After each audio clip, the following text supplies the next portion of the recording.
বর্তমানের রাজনীতি ইয়ক ঠকাচ্ছে, উইয়ক ঠকাচ্ছে, বিএনপি অক ঠকাচ্ছে, জামাত অক ঠকাচ্ছে, এনসিপি অক ঠকাচ্ছে। এটাই হচ্ছে বর্তমান ভালোবাসি। আর মাঝখান দিয়ে আওয়ামী লীগ তাই করছে যে হামানা ঠকায়, মানে সগলি ঠকাঠকি করতে করতে দেশের আজকে এই পরিস্থিতি। অল্পিয়া না কিছু না হতে দেশের ভিতর আন্দোলন শুরু হয়ে যায়, জনগণ মরে ছাপ। আপনারা আন্দোলন করবেন আর জনগণ মরে ছাপ।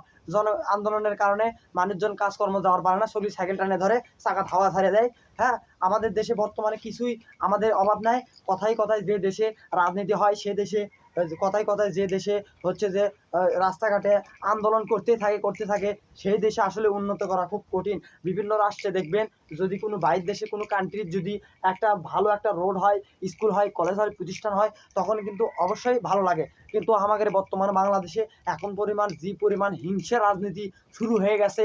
যে যার পিছনে হচ্ছে একটু কথা ঠোকা দেওয়ার চেষ্টা করতেছে, সে এলাকার বাপ হয়ে যাচ্ছে। আজকে আপনারা দেখেন 2024 ছাত্র আন্দোলনে যারা আপনারা রক্ত দিয়েছেন, যারা আপনারা আন্দোলন করেছেন, আজকে আপনি কোথায়? আর কিছু কিছু মানুষ তারা কোথায়? আজকে একবার চিন্তা ভাবনা করেন, আপনার শরীরে বুলেট লেগেছে, আপনার শরীরে আঘাত হয়েছে, কিন্তু একটা বার কোনো দলের রাজনীতিবিদ এসে আপনার বাড়িতে একটু খোঁজ খবর নেবে, এটা কিন্তু অনেকেই রাখেনি। আমাদের 2024 ছাত্র আন্দোলনে যে মানুষগুলো ক্ষতিগ্রস্ত হয়েছে, সেই মানুষগুলোর এখন কিন্তু কোনো ভালো মতো কোনো ট্রিটমেন্ট হয়নি, কোনো চিকিৎসার ব্যবস্থা করা হয়নি। কিন্তু তারাও তো এই দেশের সম্পদ, তাই না?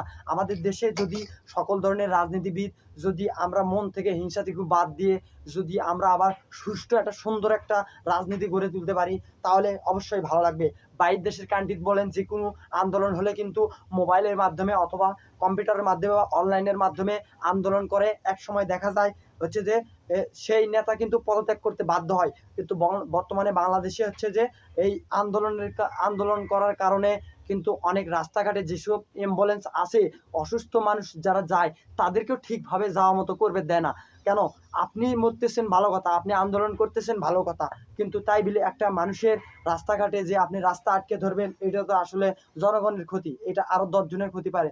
যদি সেই রুগীটা সিরিয়াস রুগী হয়, যদি সে সেখানে শেষ নিঃশ্বাস ত্যাগ করে, এর দায়ভার কে নেবে? আপনি হয়তো আপনার রাজনীতি বা আপনার আন্দোলনের কারণে আপনি সেই উপকারটা পেয়ে যাচ্ছেন, কিন্তু এক পর্যায়ে দেখা যাবে যে আপনি যেই কারণে আন্দোলন করলেন, আপনার সেই আন্দোলনটা একেবারে বৃথা হয়ে যাবে। তার কারণ অসুস্থ মানুষ অ্যাম্বুলেন্সে করে যাচ্ছে, সে একটু সুস্থ হওয়ার জন্য হাসপাতালে গিয়ে একবার দেখে আসুন। আপনারা যেই কারণে হাসপাতালে গিয়ে দেখে আসুন, একটা মানুষ বাঁচার জন্য কত টেনশন, কত চিন্তা ভাবনা করে, কিন্তু আমরা সেই চিন্তা ভাবনা করি না। আমরা কথায় কথায় হচ্ছে যে রাজনীতি করি, কথায় কথায় হচ্ছে যে আন্দোলন করি। আর আন্দোলনের কারণে আমাদের দেশে এতটা অশান্তি হয়েছে, বিভিন্ন যেই দলই পাচ্ছে সেই দলে ইটে মারতেছে, এই দলই ককটেল মারিচ্ছে, এই দলই হচ্ছে যে যে যা মন পাচ্ছে সব কিছু মারিচ্ছে। তো যদি ভিডিওটা ভালো লাগে তাহলে অবশ্যই শেয়ার করে দেবেন। আর যদি আমার চ্যানেলটা সাবস্ক্রাইব করে না থাকেন তাহলে অবশ্যই চ্যানেলটা একটু সাবস্ক্রাইব করে দেবেন। আমি আপনাদের মাঝে কিছু সত্যতামূলক এবং শিক্ষামূলক ভিডিও আপনাদের মাঝে উপহার দিতে চাই ফানির মাধ্যমে। তো সবাই ভালো থাকবেন। আজকে আর বাঁশি বাজানো হলো না, কারণ বাঁশি আমার কাছে